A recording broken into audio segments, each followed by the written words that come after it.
नमस्कार दोस्तों, स्वागत है आप सभी का साइंस जर्नी में।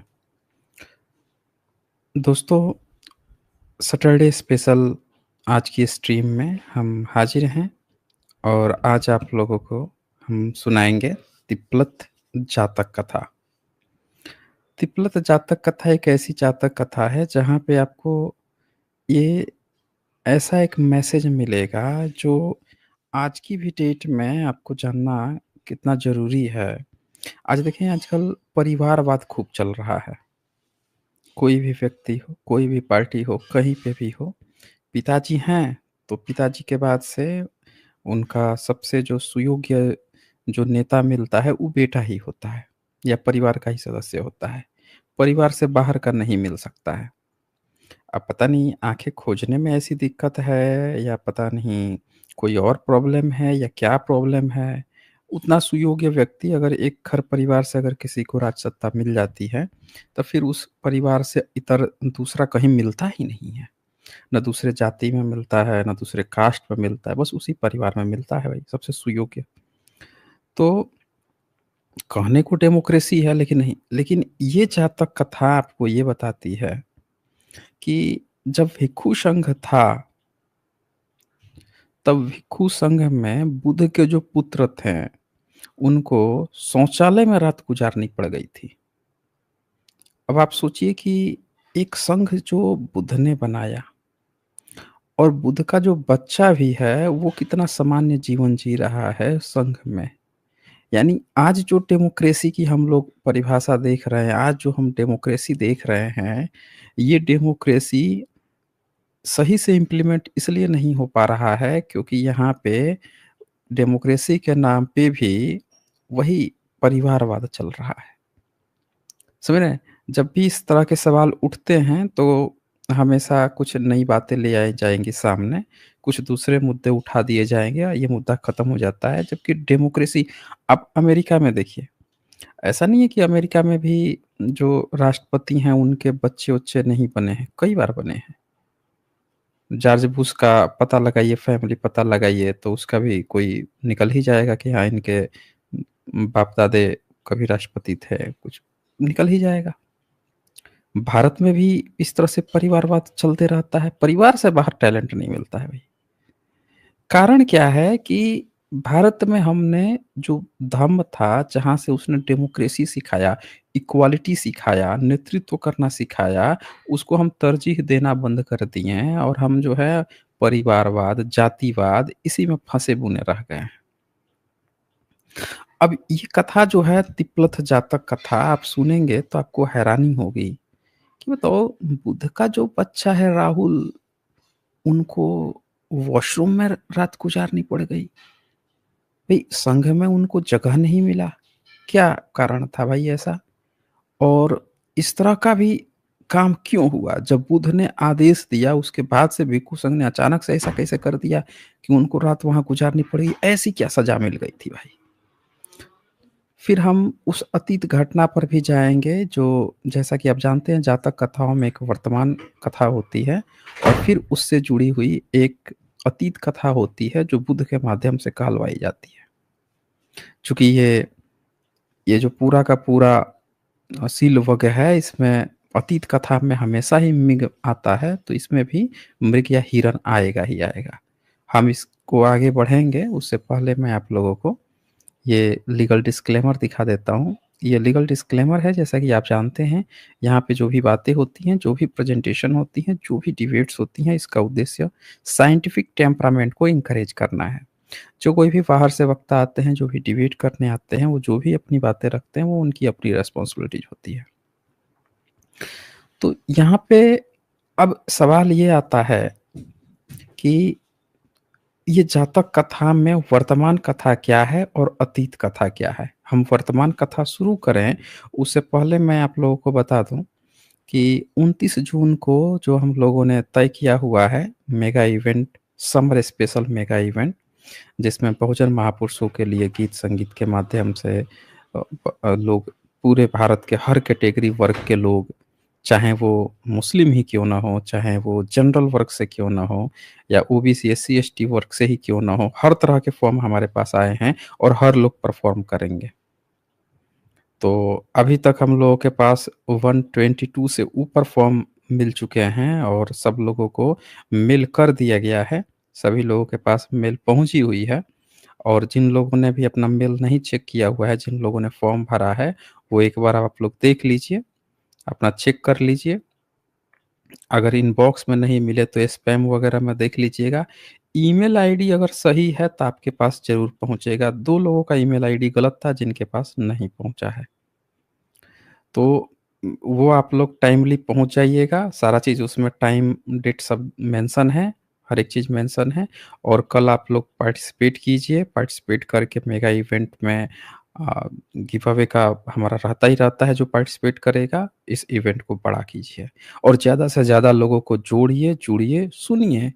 आप भी सुनिए बहुजन समाज में किस तरह से लोग टैलेंटेड है, वो क्या बताना चाहते हैं, किस तरह से गीत संगीत के माध्यम से वो अपनी प्रस्तुति करते हैं। तो कल 7 पीएम से शुरू हो जाएगा, आप ज़रूर सब लोग जुड़ें। चलिए यहाँ पे हम आ जाते हैं अब जातक कथा पे। तो ये जो जातक कथा है, तिप्लथ जातक कथा, क्या कहता है इसमें? तो चलिए मैं किताब खोल देता हूँ, 16वीं जातक कथा है ये, 16। और ये जातक कथा बेसिकली कौशाम्बी जो जगह है, वहाँ पे वदरिकाराम विहार था। देखिए इसके नाम में भी लास्ट में राम आया है। जैसे संघाराम होता है, राम होता है, राम शब्द बुद्धिज़्म का है, प्रॉपर आम। तो ये जो वदरिकाराम कौशाम्बी में जो था, जेतवन जैसे श्रावस्ती में था, राजगृह में आम्रवन था, ऐसे हर जगह-जगह पे बने हुए हैं, विहार बने हुए थे, जहाँ पे शास्ता यानी कि तथागत बुद्ध रहते थे, भिक्षु संघ के साथ रहते थे, अलग-अलग समय पर जाया करते थे। तो जो राहुल थे, राहुल अस्तवीर, वो छोटे थे, उम्र कम थी और उन्होंने भी प्रवज्ञा ले ली कि मैं तो रहूँगा, पिताजी के साथ ही रहूँगा, पिताजी से सीखूँगा कि भाई क्या ज्ञान-विज्ञान है, मैं भी सीखूँगा और मैं भी अस्तवीर बनूँगा। तो हुआ कि चलो ठीक है, आ गए।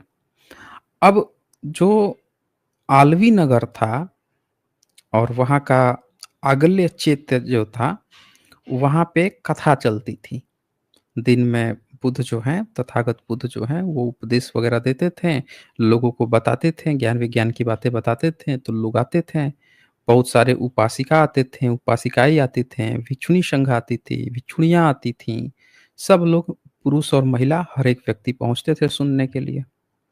लेकिन फिर ऐसा हुआ कि जैसे-जैसे भिक्षुणी जो होती हैं, उनका अपना अलग-अलग संघ बनता था, बगल में बना वगैरह और वो उधर को शिफ्ट हो लीं। अब सिर्फ़ वहाँ पे पुरुष लोग ही बचे। तो जब पुरुष लोग ही बचे, तो क्या होता था कि जो दिन में कार्यक्रम होता था उपदेश का, अब वो शाम को और रात को होने लगा। जब शाम और रात को जो भिक्षु संघ होते थे, उपासक होते थे या नए लोग जो आए रहते थे, वो डेली जाते थे सुनने के लिए क्योंकि बुद्ध अपनी जो वचन है, ज्ञान-विज्ञान है, वो बताते थे और लोग डायरेक्ट सुनते थे। विशेषकर आप समझे कि ये उसी तरह से था जैसे किसी कोचिंग में कोई प्रोफ़ेसर हैं, वो पढ़ा रहे हैं और हर साल नए बच्चे आ रहे हैं, वो तो क्लास चलती रहेगी ना, तो क्लास चलती रहेगी। हर साल नए बच्चे आते जा रहे हैं और जुड़ते जा रहे हैं। तो सुनते थे, सुनने के बाद से क्या होता था कि रात में सुनते-सुनते लेट हो जाता था और लेट होता था तो बहुत सारे वहीं पे सो जाते थे, शास्ता चले जाते थे और वो क्या करते थे सब कि वहीं पे सो जाते थे, वहीं पे बिछा के, चैत्य में ही। तो अब अलग-अलग जगह से लोग आए हैं, नई-नई जगह से आए हैं, बहुत अलग-अलग जगह से आए हैं।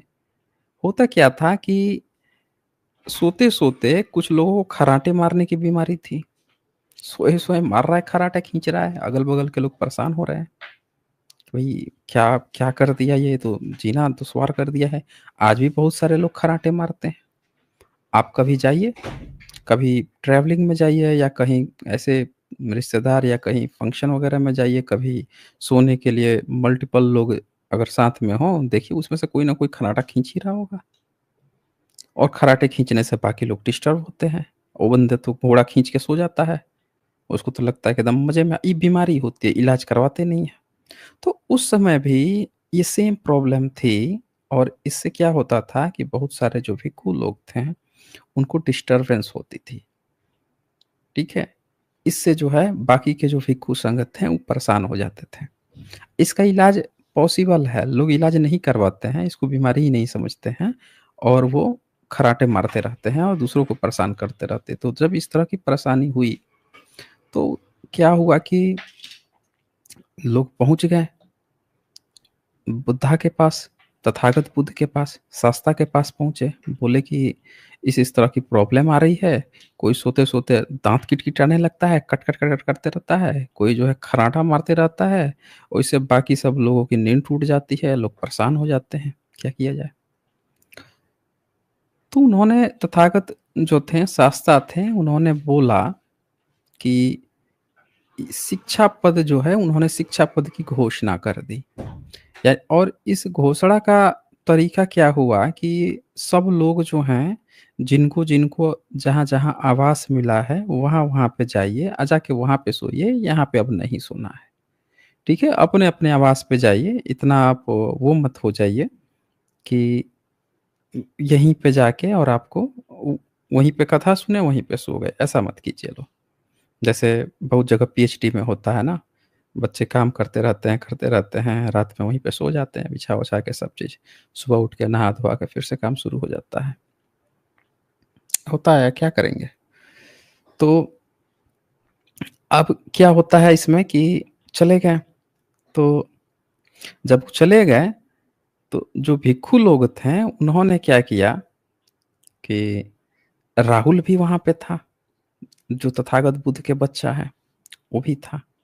तो जब शिक्षा पद की घोषणा हो गई, तो सबको कहा गया भैया जिसका जहाँ आवास है वहाँ-वहाँ आप लोग चले जाएँ सोने के लिए। अब जो नए बच्चे आए थे, नए लोग थे, उनको आवास की घोषणा ही नहीं हुई थी। वो लोग कहाँ रहेंगे? अब ऐसे में ये नियम तो राहुल पे भी लागू हुआ कि नए लोग थे, इन पे तो अभी निवास की घोषणा ही नहीं हुई थी कि आपका निवास कहाँ है, आप कहाँ रहोगे? तो भिक्षु संघ ने इनको भी कह दिया कि भैया आपको भी, आप पे भी नियम लागू होता है, आपको भी ये फॉलो करना ही पड़ेगा, जाइए अब यहाँ से। अब क्या अब ये जो राहुल थे शिक्षाकामी थे। शिक्षाकामी वर्ड का यहाँ मतलब है अपने पढ़ाई-लिखाई के लिए, अपने सीखने की लर्निंग जो प्रोसेस है, उसके लिए डेडिकेटेड होना। तो डेडिकेटेड थे। डेडिकेटेड थे तो अब क्या करें वो? तो उन्होंने क्या किया कि वहाँ से अच्छा उसके पहले क्या होता था कि जब तक ये शिक्षा पद नहीं घोषित हुआ था, तब तक जो आम भिक्षु लोग हैं, वो क्या करते थे कि अरे! ये तथागत के बच्चे हैं, तो बड़ा उनको रिस्पेक्ट देते थे। तुरंत ही आएँगे तो चारपाई बिछा देंगे, पूरा वो दे देंगे, तकिया वगैरह दे देंगे, चीवर दे देंगे, लीजिए बैठिए आराम से। बड़ा अच्छे से खूब आवा-भगत होता था। अब शिक्षा पद लागू हो गया, नहीं भई, इस तरह का तो उन पे भी ये नियम लागू हो गया, अब क्या करें? तो अंततः भिक्षुओं ने उनको निष्कासित कर दिया। चलें भाई, अब हम कुछ नहीं कर सकते इसमें। अब वो क्या करता? राहुल तो छोटे हैं, क्या करें? सोच रहे हैं कि राहुल तो दसबल दसबल कहा जाता था तथागत बुद्धा को। दसबल जो शब्द है आजकल अगर आप ध्यान से देखेंगे तो लोग रावण को कहते हैं। दसबल बेसिकली जिसमें उसको 10 सिर के कारण कहा जाता था, 10 परिमिताएँ हैं। तो तथागत बुद्ध जो हैं, उनको भी दसबल कहा जाता था, लेकिन दसबलधारी के हमारे पिता हैं और हमारे गुरु जो हैं वो धम्म सेनापति हैं। धम्म सेनापति कौन है? तो सारिपुत्र थे, मतलब धम्म सेनापति और महामोगदलयायन उनके आचार्य थे। अब उनके चाचा जो हैं वो आनंद अस्थवीर थे। अब जिनका इतना बड़ा नाम है वहाँ पे, उस बच्चे को भिक्षु जो है निकाल रहे हैं वहाँ से। चलो भैया यहाँ पे चलिए अब। अब आप इसी से सोचिए कि संघ में कितना वो था, नियम कितना वो था कि आप परिवारवाद नहीं था, कि आप इस परिवार के हैं तो आपको स्पेशल ट्रीटमेंट दिया जा रहा है। नियम लग गया यानी सबको बराबरी का लगेगा। क्या आज के समय में ये चीज़ें इक्वली लग सकती हैं? लेकिन परिवार का जो मोह है कि चीज़ें हमारे ही परिवार में रहें, हमारे ही जाति में रहे, ये जो मोह है ये बाहर नहीं निकल पा रहा है।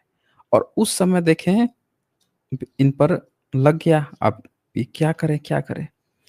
तो इन्होंने सोचा कि अब कहाँ जाएँगे इधर-उधर? इन्होंने सोचा जाता हूँ मैं और जो शौचालय है, शौचगार है, वच्चकुटी, वच्चकुटी कहा जाता है पाली में, तो वच्चकुटी में अब मैं रहूँगा। और उस समय का जो शौचालय होता था, वो आज की तरह जैसे लोग अच्छे साफ-सुथरा करके रखते हैं, प्रॉपर फ्रेश करके रखते हैं, उसी तरह से उस समय भी शौचागार हुआ करता था। खूब साफ-सुथरा, सुगंधित और उसमें वो दीपक जलाया जाता था। रात भर दीपक जलता था, साफ-सुथरा रहे, किसी को प्रॉब्लम ना हो, तो ऐसा था। तो इन्होंने कहा है कि आज मैं चलता हूँ और आज तो मैं शौचागार में ही रहूँगा। तो और वहाँ पे तो कोई आता-जाता उतना है नहीं, रात में तो सब लोग सो ही जाएँगे, मैं तो यहीं पर रह के काटूँगा।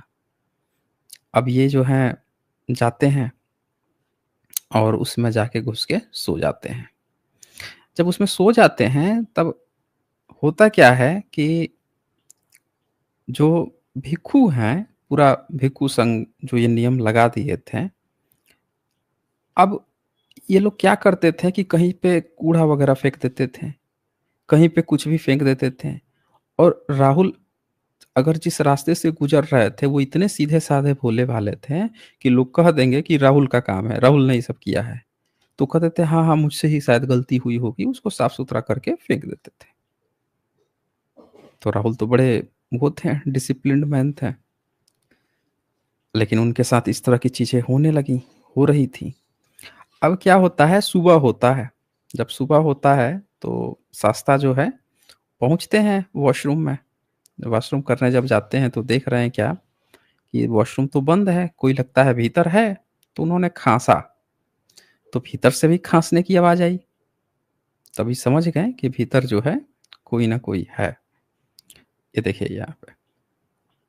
शास्ता ने अरुणोदय से पूर्व ही शौचालय के द्वार पर खड़े होकर खाँसा, तो आयुष्मान ने भी खाँसा। "यह कौन है?" "मैं राहुल हूँ," कहकर निकलकर प्रणाम किया। "राहुल, तू यहाँ किस लिए पड़ा है? रहने का स्थान न मिलने के कारण बनते?" "भिक्षु, पहले मेरा सत्कार करते थे, लेकिन अब आपत्ति दोषी होने के भय से मुझे निवास स्थान नहीं देते। सो मैं इस स्थान में औरों का दखल नहीं सोचकर यहाँ लेटा हुआ हूँ।" ये बात कहते हैं।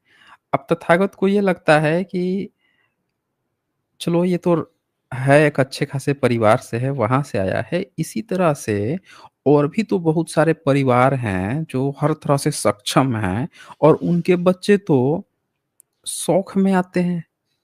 मतलब उन लोगों को तो किसी प्रकार की कोई कमी ही नहीं है और वो बच्चे भी कभी आएँगे और भिक्षु संघ उनके साथ इस तरह से ट्रीट करेगा, रहने के लिए जगह नहीं देगा, कहेगा कि नहीं अभी तो आप नए हो, आपको तो यहाँ स्थान नहीं है, आप जाइए और इस तरह से गुज़ारेंगे और तो इस तरह से तो संघ की काफ़ी मतलब बदनामी होगी, नियम सही नहीं लग रहा है।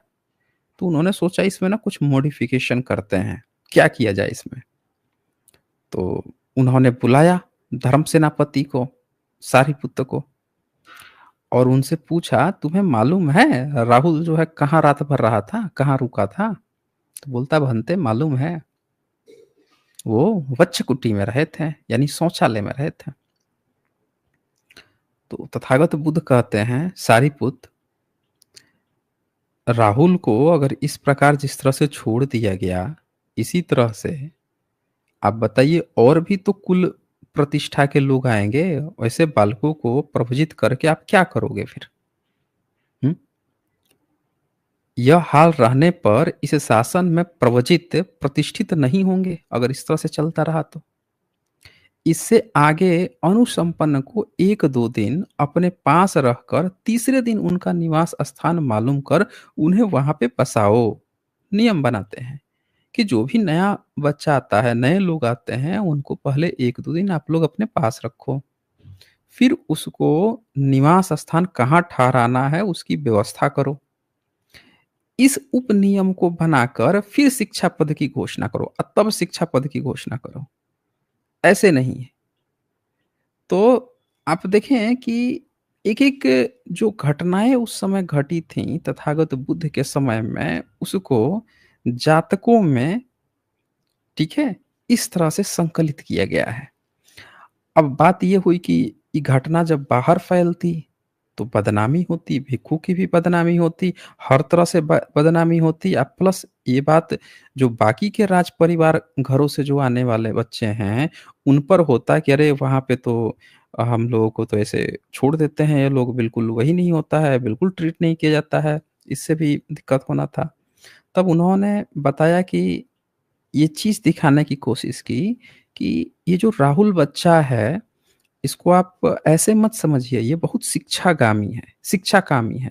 यानी बहुत चतुर चालाक है, विषम से विषम परिस्थितियों को सॉल्व करना चाहता है और देखें ऐसे भी कंडीशन में इसने अपनी इस प्रॉब्लम को सॉल्व किया।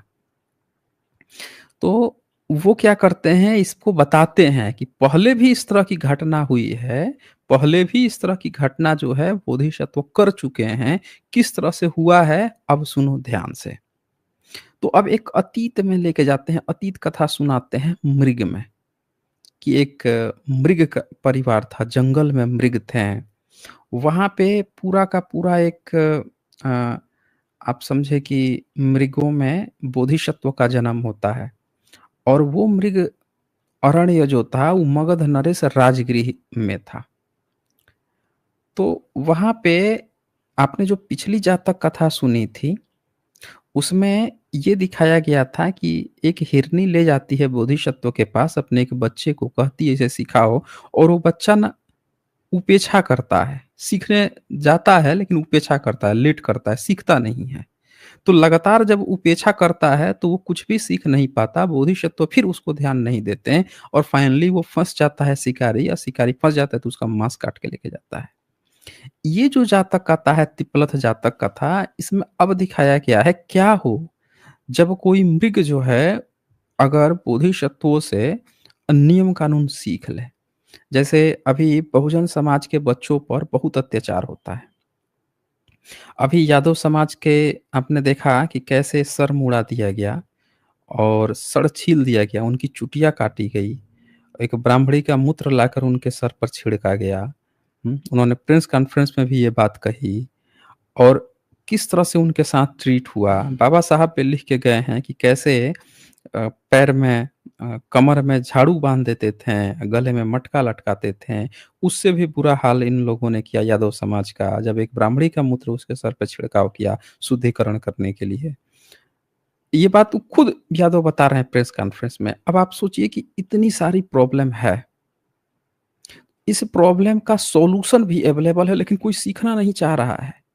और ये जातक कथा आपको इस बात पर फ़ोकस करती है, जो पिछली जातक कथा थी उसमें भी दिखाया कि क्या हुआ जब उसने बोधिसत्व की बात नहीं मानी, उस प्रॉब्लम को सॉल्व नहीं किया, क्योंकि भेड़िया बैठे हैं ना, शिकारी तो बैठा है शिकार करने के लिए। और भारत का एससी एसटी ओबीसी समाज जो है वो क्या है, शिकार है, जिसका शिकारी शिकारी कौन है, तो शिकारी है पूरा जनरल वर्ग जो शिकार करते आ रहे हैं, जातिवाद के नाम पर, डिस्क्रिमिनेशन के नाम पर, सत्ता शोषण हर चीज के नाम पे ब्राह्मण जो है, ब्राह्मणवादी सब शोषण करते आ रहे हैं। तो ये जितने भी डिस्क्रिमिनेशन की घटना हो रही है, इसमें आप समझिए कि इसमें शिकार कौन है, बहुजन वर्ग है, सी एस टी ओबीसी। शिकारी कौन है, तो ये ब्राह्मणवादी हैं सब। सॉल्यूशन क्या है? अल्टीमेट सॉल्यूशन क्या है? क्या इस पर किसी ने काम किया है? तो बहुजन महापुरुषों ने काम किया है। क्या जो मान रहा है, जो नहीं मान रहा है, वो इसी तरह से शिकार हो रहा है डिस्क्रिमिनेशन का।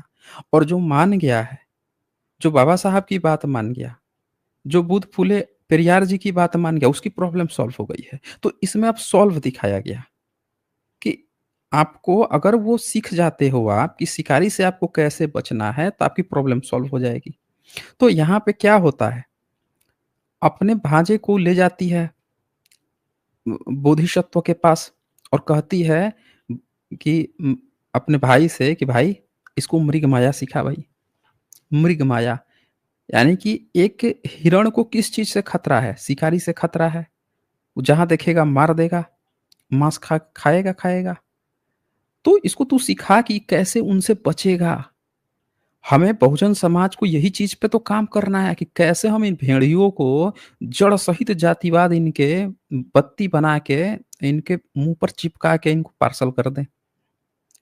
कैसे? हम स काम ही नहीं कर रहे हैं सीखने पे। जब तक हम नहीं काम करेंगे सॉल्यूशन पे तब तक नहीं सुधार होगा। कुछ लोग ये सोचते हैं अच्छा, थोड़ा-सा मैं कहानी सुनाते रहूँगा, कहानी के बीच में हल्का-सा एग्ज़ाम्पल देता हूँ।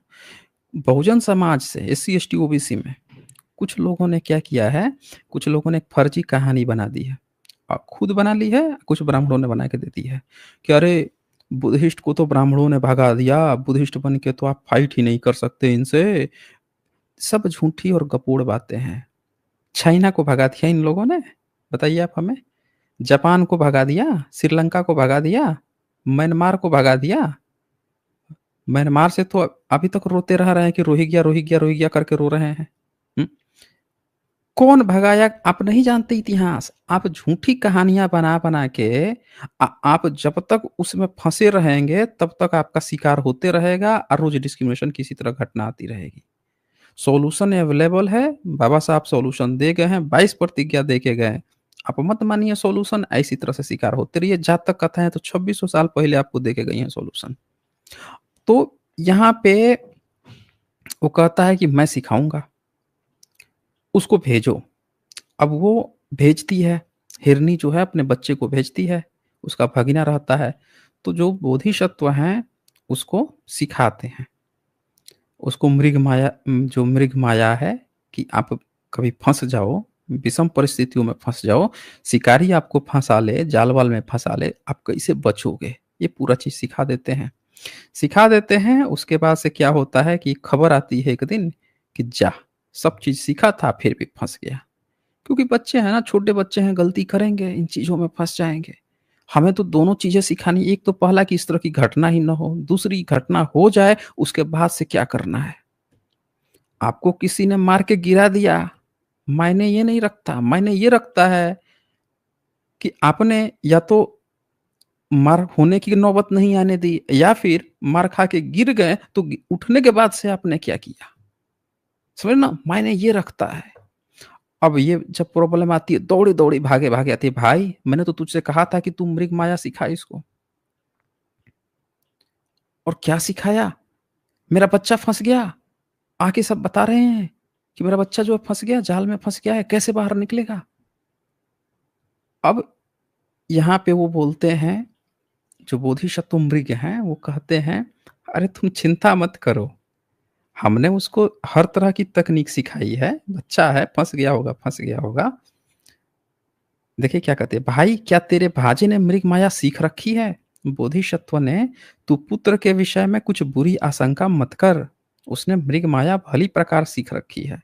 वह अभी हँसता-हँसता चला आएगा और यह गाथा कही। मृग तिपलथ मने काय, अखुट्ठर 78 अड़धर ता व पाई, एकेन शोतेन क्षमा अस संतो, छही कलाहति भोति भागियनो। क्या मतलब हुआ इसका?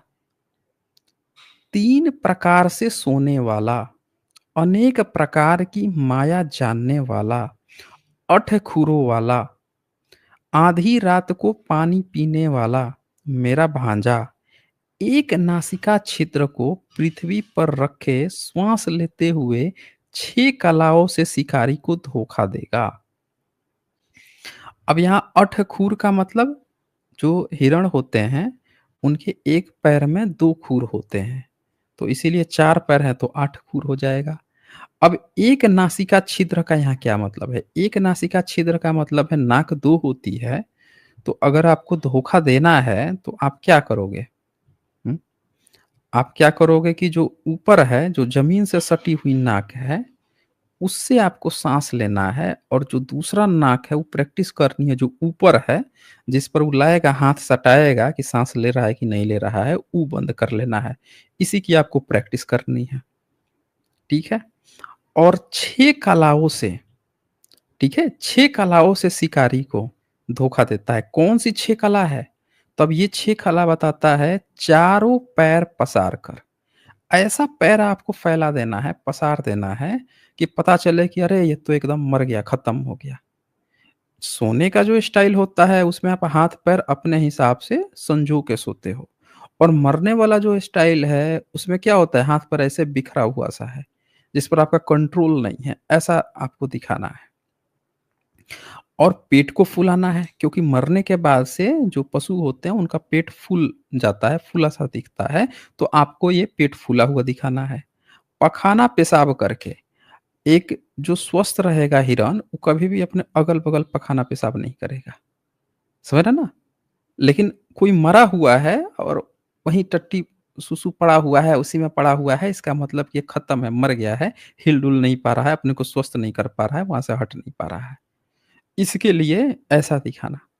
हवा, श्वास को रोकने में और वो जो आपकी साँस है, जब आपके नज़दीक आए, तब आपको ये प्रैक्टिस होनी चाहिए कि आप उसको रोक सको या इस तरह से कर सको कि जब हाथ लगाए, तो उसको एहसास हो कि साँस नहीं चल रही है। तो ये 6 तरह के उसको कला आनी चाहिए, सिखाए हुए थे। दूसरा क्रम, पैरों को अगली ओर पसारने से, शरीर तानने से, दोनों ओर पलटने से, ऊपर उछलने से, नीचे पटकने से, इन 6 कलाओं से धोखा देता है, मर गया है, ऐसा ख्याल पैदा कर धोखा देता है। इस प्रकार उसको मृगमाया सिखाई, प्रकट किया है। तो ये मृग माया जो है वो सिखाते हैं। अन्य क्रम उसको ऐसे सिखाया, जैसे दोनों हाथ से कहे गए 6-6 ढंगों से शिकारी को धोखा देगा।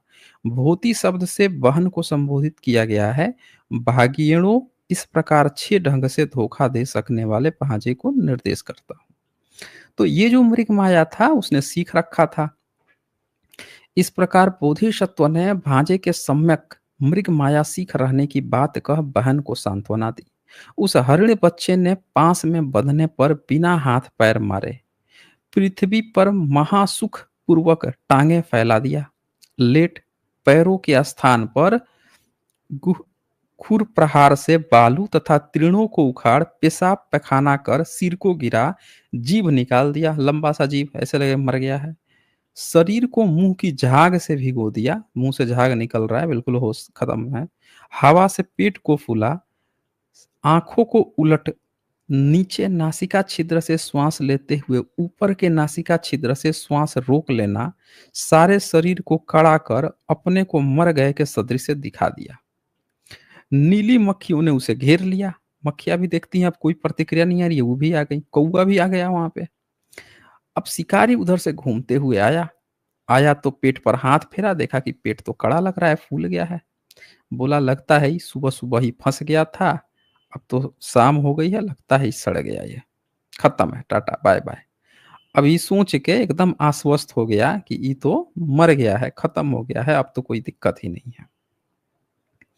बस उसने क्या किया कि आराम से जाला जो है, उसको जाले को काटा और जाले को काट कर उसने अपना समेटने लगा, समेट के गया उसको रखने के लिए और तब तक हिरण का बच्चा जो है, फटाक से चारों पैर पर खड़ा हुआ, शरीर को ताना, गर्दन को पसार एकदम छू-मंतर हवा में ऐसे गायब हुआ पहुँच गया अपनी माँ के पास।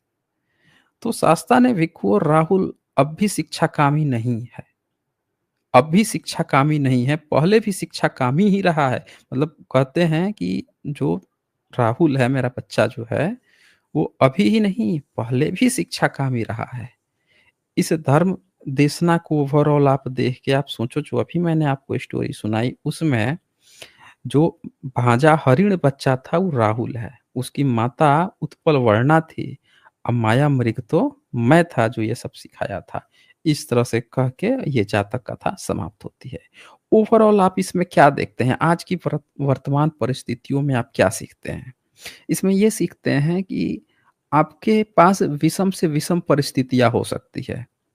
एक पेड़-पौधा जो होता है, उसको पूरी दुनिया जो है उजाड़ने के लिए, उखाड़ने के लिए पशु-पंछी भी उसको चर जाएँगे जब छोटा रहेगा तो। समझ रहे हैं? उसको चर जाएँगे, खत्म कर देंगे। तो उसके लिए हमें ना बाड़े लगाने होते हैं, उसको बचाने के लिए और एक बार अगर वो पेड़ बच गया, तो जब बड़ा हो जाता है, तो उसी पेड़ के नीचे वही पशु-पंछी और लोग जाके क्या करते हैं? आराम करते हैं। गर्मी के दिनों में राहत की साँस लेते हैं, ऑक्सीजन देता है, सबको जीवन देता है।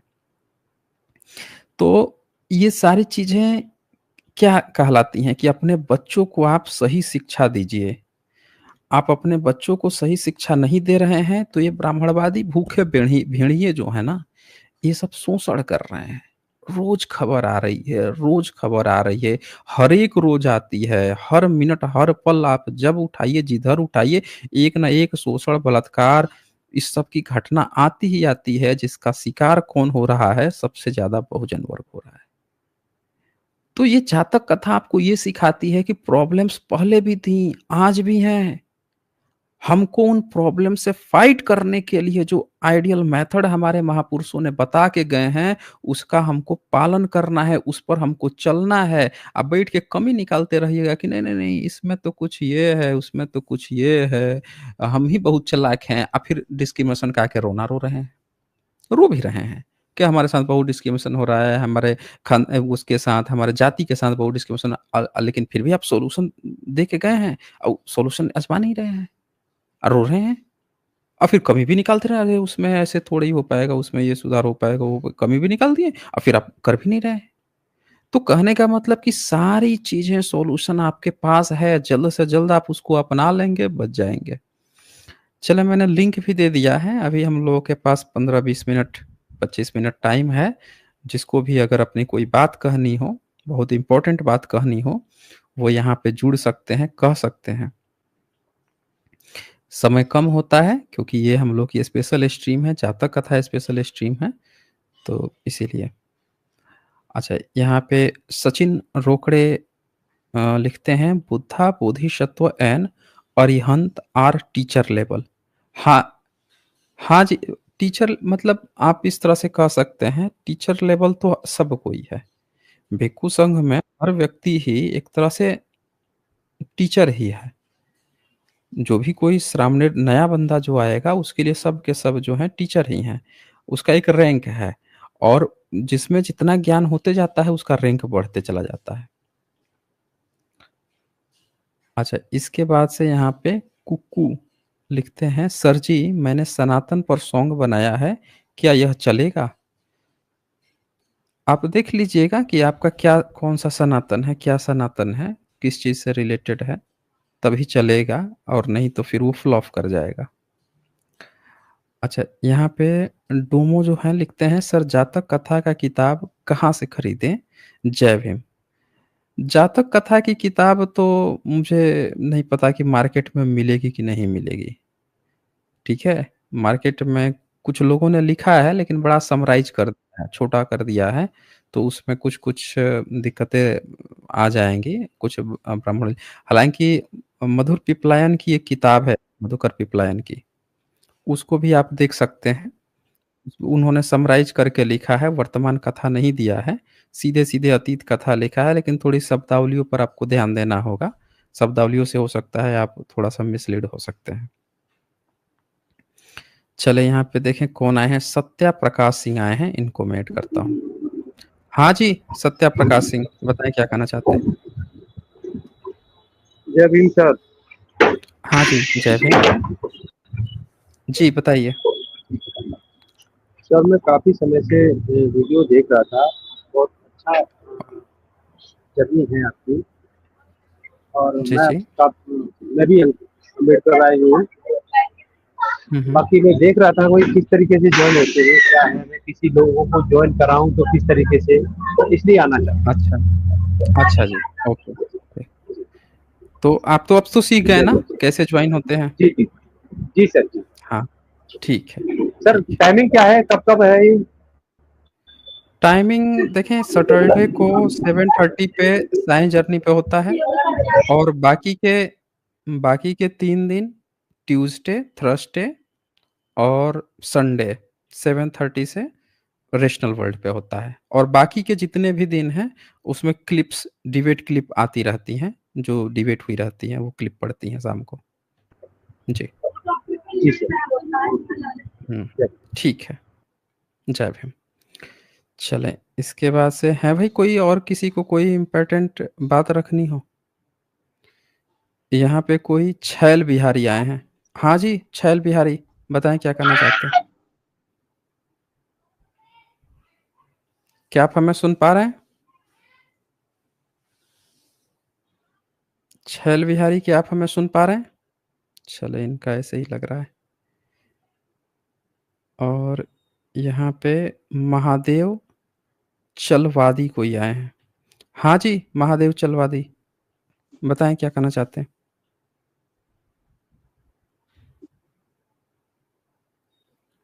क्या आप हमें सुन पा रहे हैं?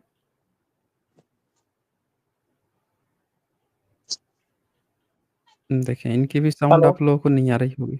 हाँ जी, बोलिए। आप कुछ बोल रहे हैं?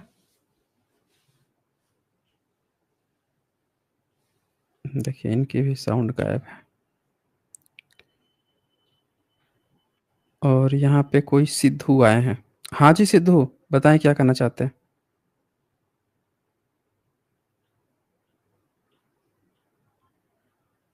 क्या आप हमें सुन पा रहे हैं? हेलो। हाँ जी, हाँ जी, जी सर। हाँ जी, जय भीम। हेलो। हाँ, जय भीम, बोलिए। नमो बुद्धाय सर। हाँ, बोलिए। सर आपने जो अब कथा सुनाई वो तो बहुत बढ़िया है, बस बहुजन लोगों को से समझना चाहिए कि इन कथाओं से आज नहीं जागोगे तो कब जागोगे। हुँ, ये कथाएं हकीकत है। हुँ, हुँ, बुद्धा ने बुद्धा बुद्धा की जो कथाएं हैं वो वैज्ञानिक है, वो बहुत तार्किक है। और हम हुँ, हमारे बहुजन लोगों को समझनी चाहिए। अभी आपने खबर देखी होगी सर कि जो अ, अब अपने जागवों की चौकी काटी है। हुँ, हुँ, बिल्कुल सही। पहले पहले जो उनका उनके उनके साथ जब रात को ये कांड हुआ, हुँ, हुँ, सुबह ही उन्होंने ये प्रेस में पूरे पूरे सही बयान दिए। हुँ, प्रेस में पूरे उन्होंने बयान सही दिए।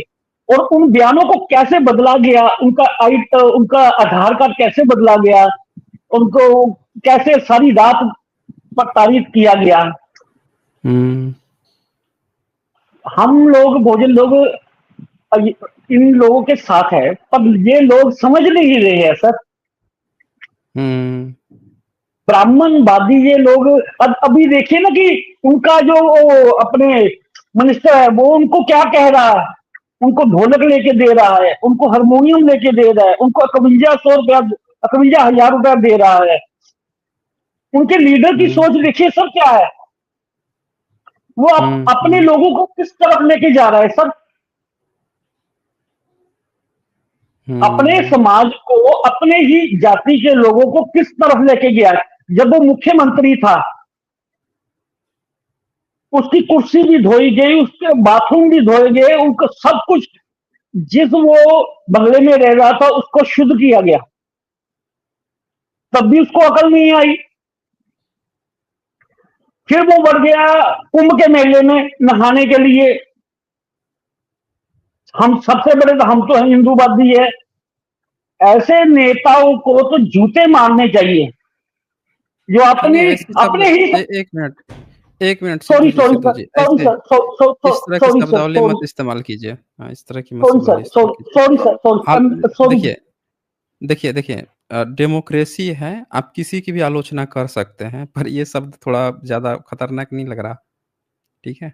हुँ। आपके चरणों को छूकर सॉरी। नहीं, नहीं, पर चरण लेकिन की सर, बात नहीं है।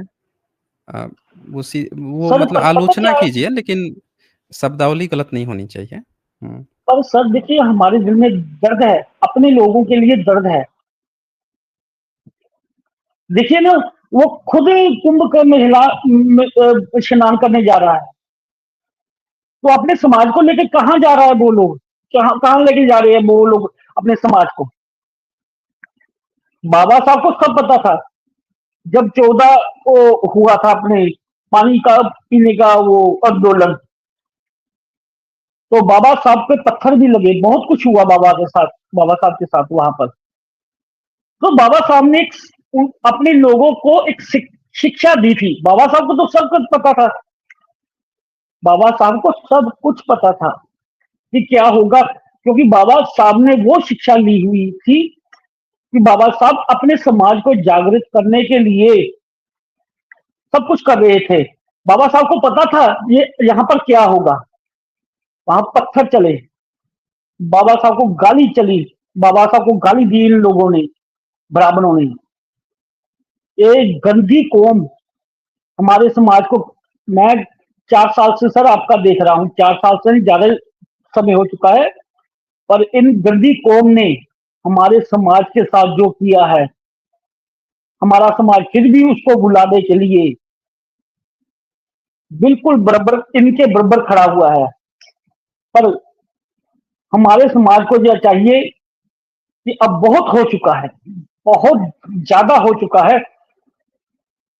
इनको अपने साथ लेने की कोई जरूरत नहीं है, और इनके ये हालात होने चाहिए कि ये सड़कों पे, रोड पर भागे और पीछे पीछे हमारा समाज हो। बस सर मैं यही बात करना चाहता हूँ। आपके चरणों को शुक्र, और बाबा साहब के चरणों को शुक्र, और बुद्धा जी नहीं, के नहीं, चरणों मेरे को शुक्र। मेरी चरण को मत बोलिए, मैं आपसे उम्र में कम ही होऊँगा, ऐसा मत बोलिए। और बड़ा भी नहीं रहता तो भी नहीं, मैं आपसे ये नहीं कहूँगा कि क चरण वाला ये सब सिस्टम ठीक नहीं है, ठीक है? आप हमारे अपनी बुद्धा बात जी ने रखे बोला हैं। जहां से अच्छी शिक्षा हुँ, मिले ना, वो उसको ग्रहण करना चाहिए। हुँ, हुँ। आप ठीक लोग है जो हमें सिद्धू जी। सब अच्छी अच्छी शिक्षा दे रहे हैं, बिल्कुल सही हुँ, दे रहे हैं। ये अब बहुत पहले मैं सोच रहा था, किसी के हाथ में कलम दी हुई थी, कलम हुँ, देकर उसको फोटो में दिया हुआ था, उसके हाथ में कलम है, वो लिख रहा है। वो समाज नीचा कैसे है, हुँ, वो समाज नीचा कैसे, जो पूरी रामायण को लिख रहा है, वो नीचा कैसे है। हुँ, हुँ, ये हुँ। ये ठीक प्रश्न है। का जवाब सर जी, आपने जी। दिया है। हाँ, ठीक है सिद्धू और जी। Okay, okay. आपका बहुत बहुत शुक्रिया सर, आपके चरणों को शुक्र। हाँ, नहीं देखिए फिर चरण बोल रहे हैं। ठीक है सिद्धू जी, शुक्रिया, शुक्रिया आपका।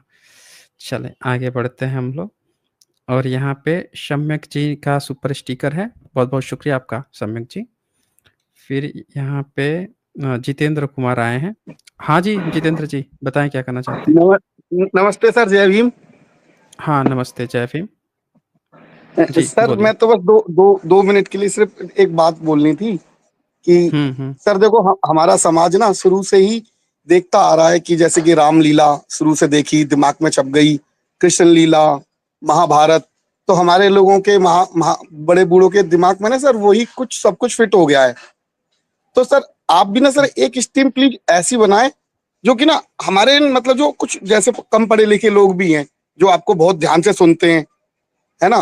तो एक उनके हुँ, लिए हुँ। ऐसी स्कीम जो कि शुरू से और फिर जो आप एविडेंस के तौर पे ना बनाते नहीं छोट मतलब शॉर्ट मूवी टाइप में सर हुँ, हुँ। भगवान पूर्व बुद्धों से लेके ना और फिर अभी तक का जो चला आ रहा है वो सर एक छोटी सी ना स्टीम एक ऐसी बनाए मतलब शॉर्ट मूवी टाइप में जो कि हमारे लोग उसे और हमारी भी कुछ समझ में आ जाए मतलब कि कुछ बीच बीच में मिस हो जाता है।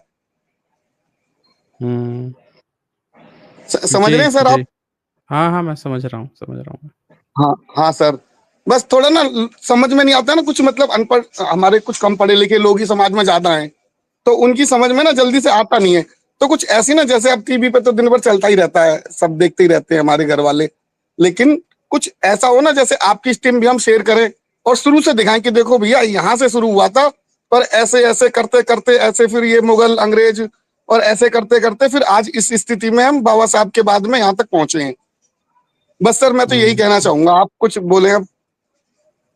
नहीं, बिल्कुल आप ठीक कह रहे हैं, आपका आइडिया बिल्कुल सही है। आपकी जो बातें हैं ना वो स्क्रिप्टेड वीडियो से हो सकती है। अगर उनका स्क्रिप्टिंग जैसे कि इस साइंस जर्नी पे पहले मैं जैसे वीडियो डालता था और हम्म, उसमें प्रॉपर जैसे लाइफ़ में क्या होता है कि हम लाइफ़ में लगातार बोल रहे हैं, रेगुलर बोल रहे हैं। लेकिन हम्म, जो स्क्रिप्टेड वीडियो होती है उसमें उस पैटर्न को ध्यान रखा जाता है, किन-किन शब्दों का लोगों पर चयन से उनको सही से समझ में आएगा। तो उस तरह की वीडियो आप कह रहे हैं, मैं समझ रहा हूँ, बनाऊँगा वैसी भी वीडियो हाँ आएँगी। हाँ, हाँ सर, हाँ ठीक है, सर। ठीक है ओके। सर, धन्यवाद, जय भीम। हाँ, धन्यवाद। जय हिंद। चलें इसके बाद से और किसी को अपनी बात रखनी है? हुँ, यहाँ पे कोई संगीता जी धोखे हैं। हाँ जी, संगीता जी धोखे, बताएँ क्या कहना चाहते हैं? सर जय भीम नमो बुद्धाय सर। हाँ जी, जय भीम नमो हेलो, बुद्धाय। सर आवाज़ आ रही है मेरी? आ रही है, बोलिए। हाँ सर। सर सबसे पहले तो मैं बहुत दिनों से बात करने का सोच रही थी आपसे हुँ, हुँ। और आप मतलब मैं कुछ बोल नहीं पा रही हूँ मतलब इतनी वो हूँ, भावुक हूँ थोड़ा-सा। अ, कोई सर बात नहीं, बोलिए आप बोलिए। जी, जी। सर विगत 1.5 वर्ष से सुन रही हूँ सर मैं आपको हुँ, और हुँ। आपके जितनी भी स्ट्रीम है मैंने मतलब काफ़ी जो पुरानी भी है 5-5 साल पुरानी है उनको भी सबको लगातार सुना हुँ, और हुँ। उसी समय सर जब मैं पिछले फरवरी से सुना था मैंने 24 में, तो जैसे ही मैंने सुना और 1-2 महीने ही सुना तो मेरे अंदर बहुत सारे मतलब परिवर्तन हुआ। तो हुँ, पहले तो अपन वही बातें जो परंपरागत रूप से अपने घरों में होती थी पूजा-पाठ ये वो करते आए थे थोड़ी बहुत। हुँ, अ, हुँ। यद्यपि जो है अम्बेडकर जी साहब के विचारों से तो शुरू से ही जुड़े हैं हम परिवार वाले। अ, ओके। लेकिन धार्मिक रूप से बुद्ध धम्म की ओर नहीं थे। हुँ, हुँ, पर हुँ। आपकी मतलब जितनी भी वीडियो है सब देख सुनकर मेरा मन इतना परिवर्तित हुआ कि मैंने घर वापसी कर ली है आपके शब्दों में। अच्छा, ओके। और मैंने बहुत सारी जैसे सांची के वहाँ मेले में गए थे हम लोग इस साल, तो हुँ, हुँ, हुँ। वहाँ से बहुत सारी पुस्तकें खरीदी अपनी बहुजन विचारधारा की और ओके। सब लगातार पुस्तकों को पढ़ रही हूँ। बाबा साहब के द्वारा लिखी हुई बुद्धा एंड हिज धम्म ये भी मँगवा ली है हुँ, हुँ। और अब मतलब मैं जो है धम्मपद का भी जो है अध्ययन कर रही हूँ, धीरे-धीरे। हुँ, हुँ। मतलब बहुत कहने बढ़िया। का ये है सर कि मैंने पूरी तरह से दीक्षा भले ही ना ली हो, लेकिन मैं पूरी तरह से भगवान तथागत बुद्ध के विचारों से, उनकी शिक्षाओं से और उनके ज्ञान से मतलब बहुत प्रभावित भी हूँ और उनके पथ पर भी चलने का प्रयास कर रही हूँ। जी, यही ज़रूरी है, संगीता जी यही ज़रूरी है। कोई बुद्ध की विचारधारा पे जब पूरी तरह चल लेगा, फिर उसको इस बात का मतलब ही नहीं रह जाएगा कि आप मुझे क्या कहते हैं। आप मुझे हिंदू कह रहे हैं, आप मुझे बुद्धिस्ट कह रहे हैं, आप क्या कह रहे हैं वो आपकी शब्दावली है, हम तो तथागत बुद्ध के हैं भई। वो जी साफ-साफ सर, वो अंदर से आ जाएगा। हुँ, हाँ सर और क्या है जो भी बुराइयाँ थी भीतर धीरे-धीरे उनको प्रयास कर रहे हैं कि दूर हो, जैसे गुस्सा ज़्यादा करना कभी-कभी हो जाता है अपना मानवीय जीवन है हमारा। हुँ, हुँ। तो और सबसे अच्छी बात है सर मैं शिक्षक हूँ, तो बच्चों ओके, को भी मैं बहुत बढ़िया। आपकी जो जातक कथाएँ हैं, बहुत अच्छा किया सर आपने जातक कथाएँ शुरू की। अ, हुँ, हुँ। क्योंकि मैंने भी एक छोटी बुक अभी अपने अमेज़न से बुलवाई थी जातक कथा की, ओके। तो उसमें जो है कम कहानियाँ कम है, जो आप बताते हैं वो वाली पुस्तक नहीं है, जिसमें सारी हाँ, वो पुस्तक मिलेगी नहीं, वो पुस्तक जल्दी नहीं मिलेगी, बहुत रेयर में मिलेगी वो। जी तो सर जी। उ में अवेलेबल है तो ना, बस वो छोटी-छोटी कहानियाँ हैं और समराइज़ हाँ, करके लिखा है। बहुत में तो हाँ सर, वर्तमान कथा लिखा ही नहीं है, सिर्फ़ अतीत कथा को ही हाँ तो कंपाइल कर दिया है। हाँ सर और क्या है जी, बेटी है मेरी 8 साल की, पर कोई नहीं, तो जो अच्छी है बात है कि आपने किताब उसको पढ़ रही हैं और बच्चों में उसको प्रसारित कर रही हैं। बिल्कुल, बच्चों को मैं क्लास में भी कभी कहानियाँ सुनाती हूँ, मैं डायरेक्टली नहीं बोलती हूँ किसी से कि क्या पता किसी को बुरा लग जाए, लेकिन मैं उनको यही कहती हूँ कि हमारे भगवान ने इस तरह से अच्छी बातें बताई, उनको पंचशील का भी उनको बताया मैंने कि देखो हुँ, हुँ, बच्चों, अगर ये पंचशील बेटा इसमें तो किसी को रोल नहीं, आप चाहे मुस्लिम हो, आप किसी भी उसको मानने वाले हो, लेकिन देखो पंचशील कितनी अच्छी चीज़ें हैं, कितनी अच्छी बातें हैं। हुँ, हुँ, तो हुँ। पूरी क्लास में जिस भी क्लास में मतलब मेरे पीरियड रहते हैं तो वहाँ जाती हूँ और बच्चों को अच्छे से समझाती हूँ। हुँ, हुँ। ये इन हाँ। एक्चुअल में इन लोगों ने थोड़ा मोनोपोली कर रखा है ना, आप अगर ध्यान से देखेंगी, तो कोई हाँ, मुस्लिम बच्चा पढ़ रहा है, कोई सिख बच्चा है, कोई ईसाई बच्चा है, तो वहाँ पे भी ये सरस्वती वंदना करा देंगे, जी सरस्वती सर। पूजा करा देंगे वहाँ हाँ पे इनको थोड़ा भी अचरज नहीं लगता है कि यार हम दूसरे कास्ट के बच्चों पे तो ये थोप दे रहे हैं। पर अगर वहीं पे कोई बुद्ध की बात कर रहा है तो उसको कहेंगे कि अरे ये तो धर्म प्रचार कर रहा है। तो इनकी जी आप सर, बिल्कुल मोनोपोली को सब लोग ध्यान से समझ सकते हैं। हमें क्या है कि देखें बच्चों को तो शेक्सपियर के प्ले भी पढ़ाए जाते हैं। जब बिल्कुल सर, बिल्कुल। इंग्लिश पढ़ाया जाएगा तो इंग्लिश में साहित्य पे वो पढ़ाया जाएगा। ऐसे बहुत सी कहानियाँ पढ़ाई जाती हैं तो हमें बच्चों को जैसे ये लोग एग्ज़ाम्पल देते हैं ना रामायण की, महाभारत की बार-बार एग्ज़ाम्पल देते हैं। हाँ, हम हाँ, लोगों हाँ। को अब ये आदत ले आनी है कि हर जगह पे जातकों का एग्ज़ाम्पल देना है, बिल्कुल सर, क्योंकि ये मैंने भी यही बेस्ट मोरल सोचा है। घटनाएँ हैं। हाँ, हाँ, हाँ, सर और बहुत जैसे कि ये सही कहा आपने बिल्कुल क्योंकि अभी प्रवेश उत्सव हुआ था अभी जून में, तो हुँ, ये सब हुँ, लोग हमारे यहाँ वो है ही करने वाले सब अपने करते ही हैं सब पूजा-पाठ ये वो। हुँ, लेकिन हुँ, अपन क्या है खुलकर नहीं बोल सकते उनके क्योंकि बहुमत ज़्यादा है ना उनका। हुँ, हुँ, हुँ, ये है। हालाँकि यद्यपि मैं डरती नहीं हूँ किसी से, अपने विचार रखती हूँ बहुत ही पोलाइट तरीके से, किसी को बुरा लगे बिना। हुँ, हुँ, हुँ। हाँ, तो कोशिश अपनी यही रहती है कि पर ये है कि पहले अपन अच्छे से सीख लें, अपन भी जान लें, खूब जान लें भगवान के बारे में, उनके धम्म के बारे में तो ज़्यादा अच्छा रहे। जी, जी। जी सर। ठीक है, बहुत बढ़िया, बहुत बढ़िया। और सर और ओके जी सर, धन्यवाद सर, और कुछ धन्यवाद बहुत-बहुत। और हाँ सर, और कुछ कहना था बस आपको? यही हाँ सर, बस यही कहना था कि जो है बुक्स जो है बहुत सारी बुला ली है मैंने, प्रयास कर रही हूँ पढ़ने का और हुँ, हुँ। सर आपका म अभी जो कल कुछ प्रोग्राम होने वाला था तो मैं अच्छे से हाँ, हाँ, उसको हाँ। फॉर्म वगैरह भर नहीं पाई। अच्छा, अ, ओके, गाने का तो था लेकिन क्योंकि थोड़ा बहुत गाती थी मैं हुँ, हुँ। पर अभी फिर अगली बार जब कभी आप इवेंट करेंगे तो मैं ज़रूर जुड़ूँगी ओके, ओके, बहुत और बढ़िया। सर इवेंट सभी हमेशा दर्शकों 2-3 से महीने पर होते ही रहेंगे। हमेशा जी, 2-3 जी महीने सर। में कोई ना कोई इवेंट होते रहेगा।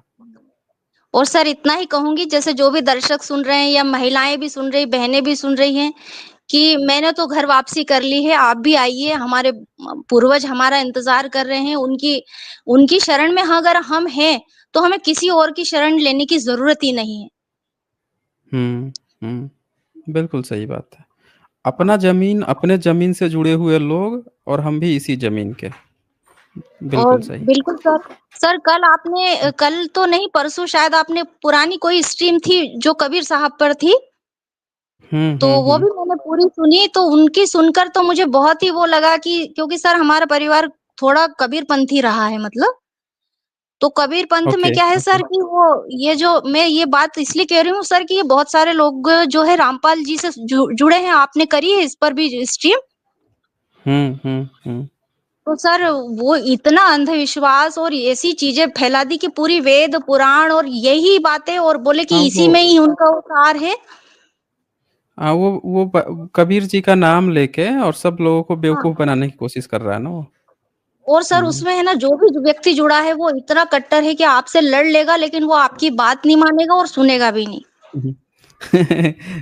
उनका हाल वो आसाराम वाला है ना, जब आसाराम को जेल में डाला जा रहा था, तो हाँ, उसके भक्त सब उसको कह रहे थे, "नहीं-नहीं ये गलत है।" सारा चीज़ आरोपित है, सब चीज़ है, फिर भी हाँ, वो हाँ। उसके पीछे चढ़े पड़े हुए थे। तो ये लोग ऐसे बिल्कुल ही सर। होते हैं, असल में अगर ध्यान से देखेंगे ना, तो ये वो लोग हैं जो डायरेक्टली, इनडायरेक्टली अपने उससे फ़ायदा कुछ ले रहे होते हैं, इसलिए उसके बिल्कुल, समर्थन बिल्कुल। में। इनको लगता है कि इनका ना रोटी-पानी दाना चला जा रहा है, ऊ जाएगा और तो। सर मैं आपको बताऊँ हुँ, कि उसमें इतना मतलब डर है कि क्योंकि मैं उसमें 1-2 बार गई थी वहाँ पर, तो वो है ना हुँ, स्वर्ग हुँ। नर्क का इतना डर दिखा देते हैं और गरीब लोग और बहुत सारे अपने ही समाज के भोले-भाले लोग जुड़ते हैं। तो सर हुँ, वो समझ हुँ। ही नहीं पाते कि ये क्या कह कबीर रहा है नाम और बड़ा इतना है ना, डरा देते हैं कि नहीं, नहीं निंदा नहीं करनी है। जी, जी। कबीर नाम बहुत तो बड़ा है, क्या जिसका है फ़ायदा हमारे उठा के ये लोग इस तरह का काम कर रहे हैं। हाँ। हुँ, बिल्कुल सर, ये तो सही है। अब उनसे पर ये है कि हम उनको छुटकारा कैसे दिलाएँ बस कुछ समझ में ही नहीं आता। क्योंकि हुँ, कोई व्यक्ति आपकी बात सुनेगा तभी तो समझेगा, वो सुनने के लिए तैयार नहीं। हुँ, हुँ, बिल्कुल। हुँ, अभी आप बहुत अच्छा काम कर रहे हैं सर, आपको बहुत-बहुत धन्यवाद, साधुवाद। हुँ, हुँ। जी, जी। ठीक है संगीता जी, ओके। आपसे बात करके बहुत अच्छा लगा सर। हाँ जी, ठीक है, शुक्रिया जी आपका। ओके। ठीक है। हाँ जी। जय भीम। अच्छा, यहाँ पे महेश सोनटके जी का सुपर स्टिकर है। सुशील देवी बौद्ध जी का भी सुपर स्टिकर है। इंडिया कंपैरिजन यहाँ लिखते हैं, आप इस तथ्य को कैसे समझते हैं कि ऋग्वैदिक संस्कृत विशेषकर मंडल 1 से 9 अवेस्ता से अधिक मिलती है? वैसे अवेस्ता की सबसे पुरानी पांडुलिपि भी 14वीं सदी की ही है। देखिए, अवेस्ता की एक जो बात है ना, उसमें ये साफ-साफ देखने को मिलता है कि जब इस्लाम घुसता है अगर ईरान में, तो वहाँ के अवेस्ता वाले जो हैं ना, वो भारत में आते हैं जब, तो पहली बार आके भारत में धर्म परिवर्तन कर लेते हैं। और जो 8वीं से 10वीं सदी वाले आते हैं ना, वो अपने साथ जैन अवेस्ता लेके आते हैं। लेकिन भारत में ब्राह्मणों का कहीं भी कोई वेद की किताब मिलती ही नहीं है, जबकि वो जैन अवेस्ता लेके आते हैं। इसका उनके पास प्रमाण है। यही नहीं, आप 7वीं 645 ईस्वी में वेनसोंग उनके बारे में लिखते हैं। वेनचो भी जब जाते हैं, वो लोग लिखते हैं, उनके बारे में बहुत सारे आर्टिकल्स मिलते हैं। उनके यहाँ लिखित प्रमाण जो है डेरियस का, ईसा से 500 साल पहले का मिलता है। तो आप ये सोचें ना कि उनके यहाँ लिखित सबूत जो है ईसा से 500 साल पहले का मिल रहा है, वेरीफाई हो रहा है, उनकी भाषा, लिपि, ये सारी चीज़ें मिल रही हैं। लेकिन भारत में जो भाषा मिल रही है, वो भाषा तो वेद की भाषा ही नहीं है, वो तो पाली-प्राकृत है, बुद्धिज़्म से मैच कर रही हैं। अब बुद्ध की बात चल रही है। आप दोनों चीज़ों को देखोगे, तो जैन अवेस्ता जो है ना, अगर आप सही ढंग से देखोगे तो ये माना जाता है कि जो है ना, वो ईसा से जब डेरियस इंस्क्रिप्शन लिखवा रहे थे, तब जोरस जो था ना, आपका ईसाई पारसी वाला, उस समय अस्तित्व में नहीं था। उस समय के बाद से धीरे धीरे स्टार्ट हुआ है, ये इतिहासकार लोग मानते हैं। तो इससे ये पता चलता है कि जो सम्राट अशोक के इंस्क्रिप्शन मिलते हैं, तो आपको ये मानना चाहिए कि सम्राट अशोक तक फिर इनका वेद नहीं था, कोई ऋग्वेद नहीं था। पहले भाषा आएगी ना, संस्कृत भाषा आएगी, फिर वो लिखा जाएगा ना। तो इससे ये प्रमाणित होता है। आप इन चीज़ों को देखें। फिर यहाँ पे वंश विद्या जी ने मेंबरशिप लिया है, शुक्रिया आपका। और किरण ये लिखते हैं, जब कोई घर वापसी करता है तो दिल को बहुत सुकून मिलता है। हाँ जी, बहुत बढ़िया। अमित उत्कर्ष यहाँ लिखते हैं, सर खिलेड़ी एक्सकेवेशन एक्सप्लेन करें तमिलनाडु का। देखिए, खिलेड़ी एक्सकेवेशन पे गवर्नमेंट ने, सेंट्रल गवर्नमेंट ने हाथ खींच लिया था 2018 के करीब में। वहाँ पे फिर स्टेट गवर्नमेंट ने कराया, वहाँ से जो सबूत मिले हैं वो मौर्यन से पहले के सबूत जा रहे हैं, जिससे एक बहुत बड़ा सच सामने आ रहा है कि यहाँ पे भारत में कोई वैदिक काल नहीं था, भारत में अपनी एक सिविलाइजेशन ऑलरेडी थी। ये सबूत आ रहा है, जिससे सब लोगों के ना होश उड़े हुए हैं, पेट्रोल छूट रही है। इन तमाम जो कपोड़ इन्होंने सिंधु सरस्वती वैदिक काल का जो फैला रखा था, उसके होश ठिकाने लग गए हैं उस सभ्यता से। तो ये इस पर जो है लगातार काम हो रहा है, और यही कारण है कि तमिलनाडु के जो सीएम हैं, वो एक कितना मिलियन है, 10 मिलियन है, कितना मिलियन डॉलर, 1 मिलियन डॉलर कितना अमाउंट रखे हैं उसके लिए कि सिंधु घाटी सभ्यता की जो लिपि भाषा पढ़ के डिकोड करके सही निकालेगा, उसको इतना इनाम देंगे। क्योंकि सबको पता चल गया है कि इन्होंने झूठा वैदिक काल स्थापित किया है। भारत के अपनी अपनी अलग सभ्यता कल्चर था, ऐसा कुछ था ही नहीं। तो इस पर बहुत सेंट्रल गवर्नमेंट और स्टेट गवर्नमेंट बहुत खींचतान चल रहा है जी। ठीक है दोस्तों, तो फिर आज हम लोग यहीं पे इसको क्लोज करते हैं, और छोटा सेशन रहता ही है आज का। आप लोग अपना ख्याल रखें, अपनों का ख्याल रखें, ज़्यादा से ज़्यादा शेयर कीजिए, ताकि ये सच्चाई जो है लोगों तक, सभी लोगों तक पहुंच सके। और कल का मेगा इवेंट तो बिल्कुल देखना मत भूलिएगा। बहुत बहुत शुक्रिया आप सभी का अंतिम तक बने रहने के लिए।